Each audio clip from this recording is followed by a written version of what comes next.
Tekşerlerimizi tamamlaştırmamız hürmetli vatandaş. Bugünkü İslam'a karşı kemen 19. yıl 7. aydan 22. günü.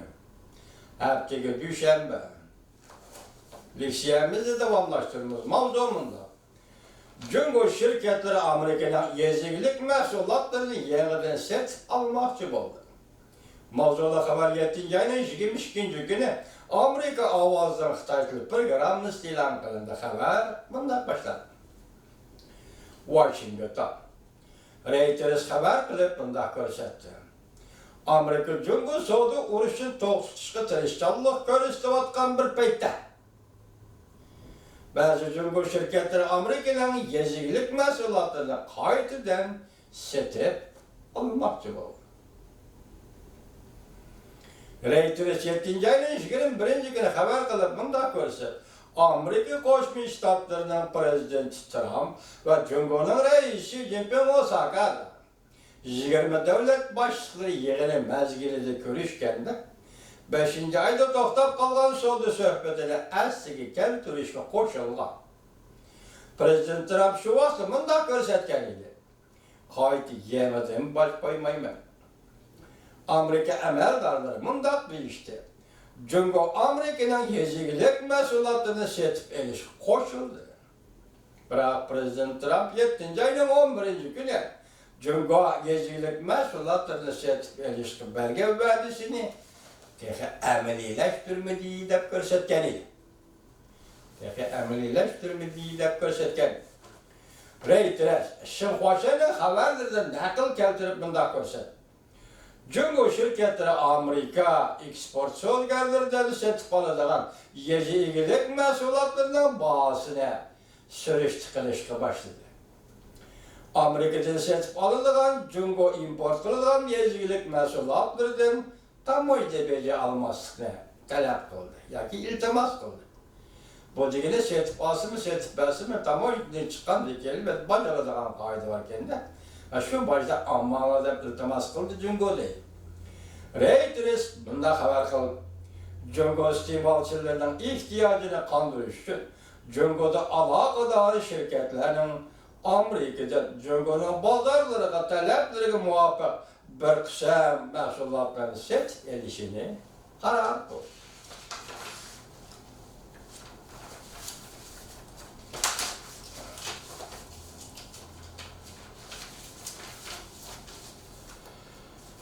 Şangal'da Qarı Cemiyet Əzaları, şuna davamıqa yarışa haber.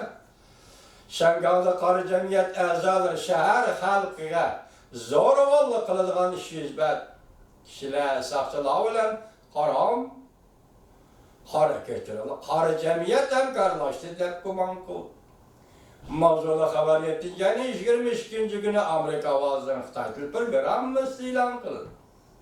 Şangal 7. ayın 21. günü 400 milyon artıq Şangal'ı yeni namoyish qilib, Şangal hukumatının başkırlık talabga, xalq qo'ygan talabga javob berishini, o'tkazib berish qonun loyihasi ovoz qo'yishni bekor qilib, yangi mustaqil tekshiruvchilar guruhi qurishni talab qilgandan keyin Yuanlangda Şangal'ın bir noktalık rayında 100'dün artıq Qarı Cemiyet arıq görünüşüge ak kiyim kiyganlar, yağaç kaltak, temir kaltak qatarlı qatlı quralları bilan gunohsiz shahar aholisini ve muxbirlarni qo'llab yurib urdi.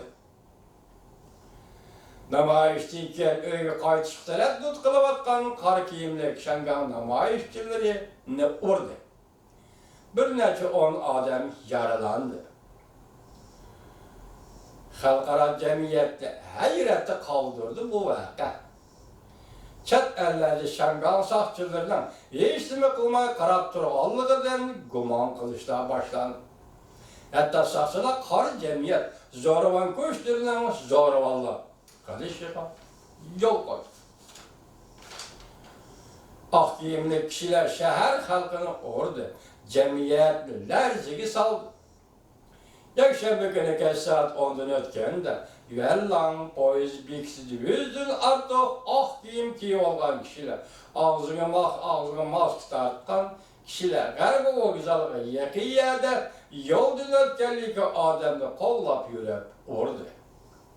Vokzalga kirib, yo'l poyezd kutib o'tirgan yo'lovchilarni urdi. Hatto poyezd vagonidan so'rab supuga elib tushib urishga boshladi. Yo'lovchilarni vagondan urishga boshladi. Temir yo'l bekitining eshigini ochib, soqchilarning ko'rsatmagan ko'rsatmasi bo'yicha yadilar. Yo'lovchilarni urdi. Devamını anlayış görmeyecek yeterler.